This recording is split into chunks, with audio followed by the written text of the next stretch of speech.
Hi there. Welcome to the final programme of That's English Module 11. Hi there. Hey, Samantha, are you into motorbikes? Oh, sure. There's nothing I like more than hitting the open road on two wheels. Really? Well, you'll like today's documentary. It's all about the British motorcycle tradition. What? Mods and rockers? That's right. We'll hear about them, and we'll also hear from the British Motorcycle Federation and how they work to change the violent image of motorcyclists. Let's watch. Have you ever just wanted to hit the open road and drive for miles and miles? Could you do this on two wheels rather than four? Well, these days you don't have to be a rebel without a cause to travel across the country on two wheels. There are more than 1 million motorbike riders in Britain, and many of them are members of the British Motorcycle Federation, or BMF. The BMF's Graham Hay tells us why so many British people are in love with motorcycling. When you're out on a motorcycle on the road, it's the sense of freedom, really. The freedom comes from being able to move about on the road, and also that sense that you're actually travelling through the countryside. When we travel in a car, we view the countryside through the screen, but on a bike, you're in it, you're part of it. Motorcyclists like to meet up for group rides through the countryside. Many of us in the UK enjoy touring, and you know, the really key thing with the UK is that wherever you are, you're never more than 30 or 40 miles from some wonderful riding roads.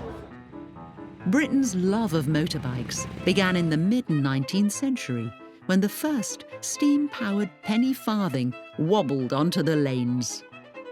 By the early 20th century, petrol had replaced steam, and motorcycles were becoming a common sight on British roads. The first motorbike races began in the 20s, but it only became popular as a sport after the Second World War. As soldiers returned from war, they looked for adventure, travel, and camaraderie, but without guns and battle. And so the Motorcycle Touring Club was born. But soon after motorcycling grew in popularity, another darker counterculture was emerging. This was the era of Marlon Brando's The Wild Ones and the two-wheeled anarchy of the Hells Angels. Suddenly, the motorcycle was synonymous with gangs and violence. British streets became a battleground between two rival motorcycle groups, the Mods and the Rockers. Legitimate bikers banded together in the 60s to counteract the image of leather-jacketed hooligans. And so the British Motorcyclist Federation was born. Anna Z is a director of the BMF. She tells us how motorcyclists are viewed today. I mean, the BMF was created because of the Mods and Rockers. There was such a bad image that, you know, there were the fights on Brighton Beach and all the rest of it. So the BMF wanted to try and improve motorcycling's image a bit. Nowadays, some of the stereotypes may be somewhat different, but they're still stereotypes. We had a leaflet which had a picture of the motorcyclist, and then you turned over and it had a picture of the same people wearing their working clothes. There was a nurse and a policeman to just show that, you know, motorcyclists are ordinary people. London's Ace Cafe has been a meeting place for motorcyclists since 1960. Cafe owner Mark Willsmore gives us his impression of the bikers. I find quite remarkable with this place and the spirit and its ethos, which clearly is about speed ultimately, and the thrill that can be found with speed. But it's the thrill of contemplation of it, the sight of it, the sound of it, the smell of it, the thought of it. And that's a universal appeal. Today, enthusiasts from across the UK have travelled to the Ace for a bike rally. We ask what draws them to motorcycling. A bit of liberation and just being different to being in the car. Once you put that helmet on, you can be whoever you want to be. It just gives you a freedom that you just can't get from anything else.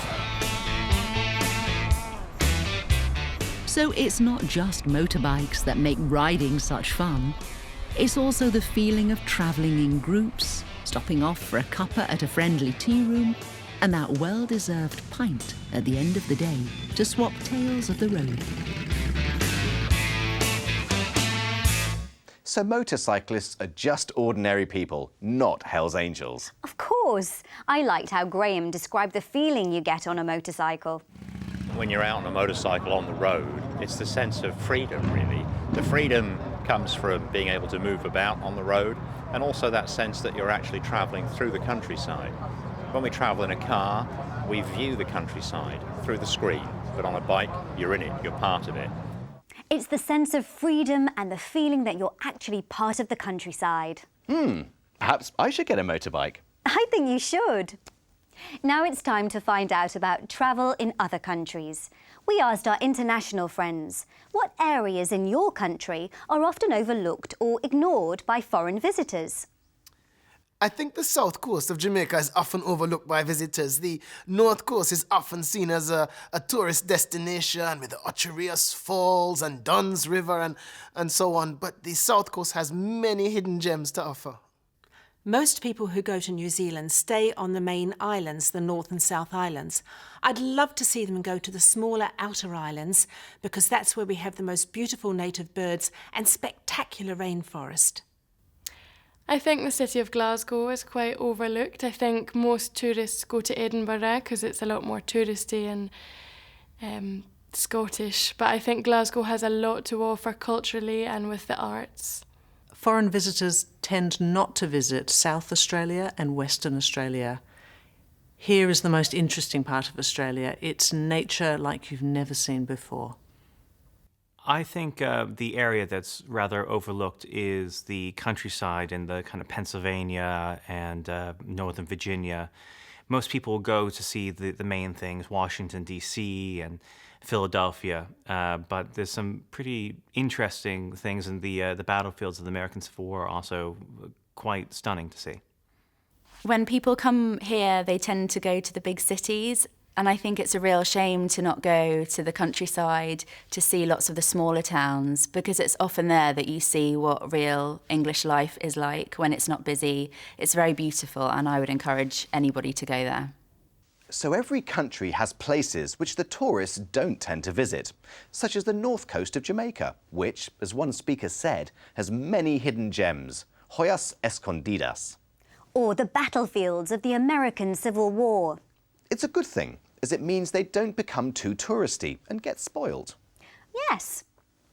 Now it's time to join Jodie in her final destination in Florida, Orlando. That's certainly not a place overlooked by tourists.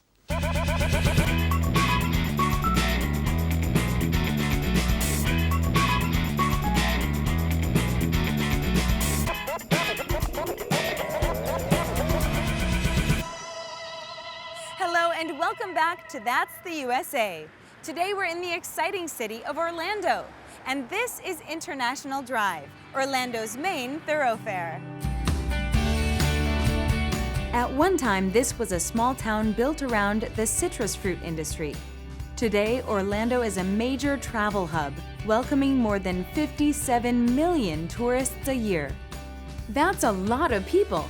So, what are they coming here for?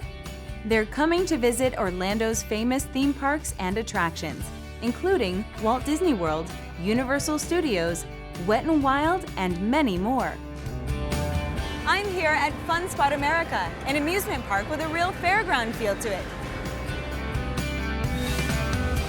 There are a number of great rides here, but perhaps the most impressive is the Sky Coaster, the second tallest of its kind in the world.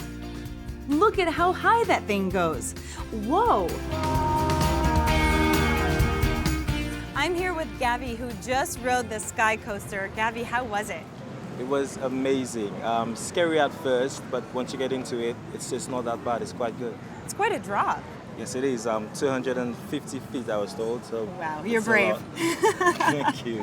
Now, where are you visiting from, and why are you here in Orlando? I'm visiting from London. I'm here. I'm visiting family and famous theme parks in Orlando. Have you visited any of the other theme parks yet? This is my first one so far, but there's SeaWorld, there's Universal, so I'm looking forward to getting started. Great. Well, thanks, and enjoy the rest of your day. Thank you.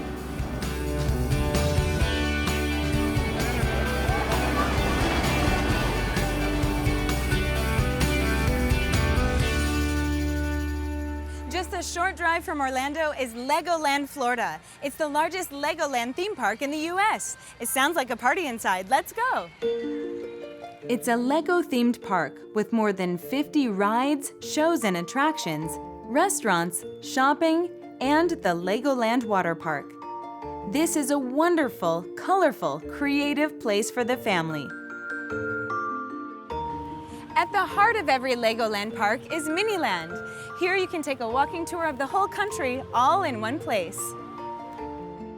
Miniland USA has a huge variety of amazing replicas of America's most celebrated cities and attractions.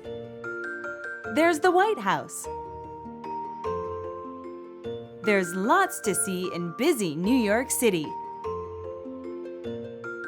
Looks like they're getting ready for takeoff at the Kennedy Space Center. I'm here with Jason, who's a master model builder here at Legoland. Jason, what is a master model builder? A master model builder is somebody who works for Legoland that builds and designs the Lego models you see behind you. Wow, that must be such a fun job. It is. How many Legos are here in Miniland?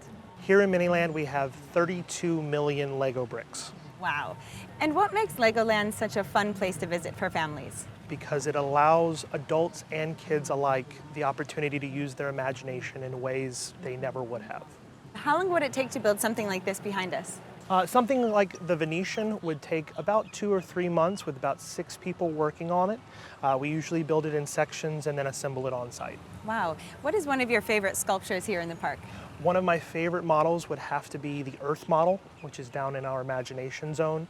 It has over 250,000 Lego bricks and is 6 feet in diameter. Thank you so much.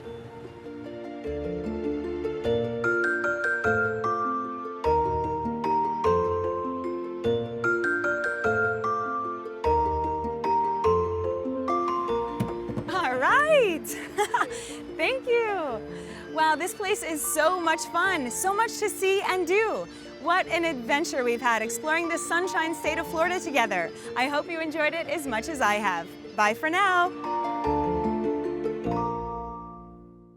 57 million tourists a year visit Orlando. It's a major travel hub, a very popular tourist destination. So, is it your kind of place, Kieran? What do you think? Legoland looked quite fun, though. Yes, I love the replicas of all the US cities and buildings. But I'd rather die than go on that ride at Fun Spot America. The Sky Coaster, it looked brilliant. No way would you ever get me on that. As you can see, Kieran and I have different tastes. Well, I'm afraid we've come to the end of our trip round Florida and the end of Module 11. We do hope you've enjoyed it. Goodbye. See you in Module 12. Bye-bye.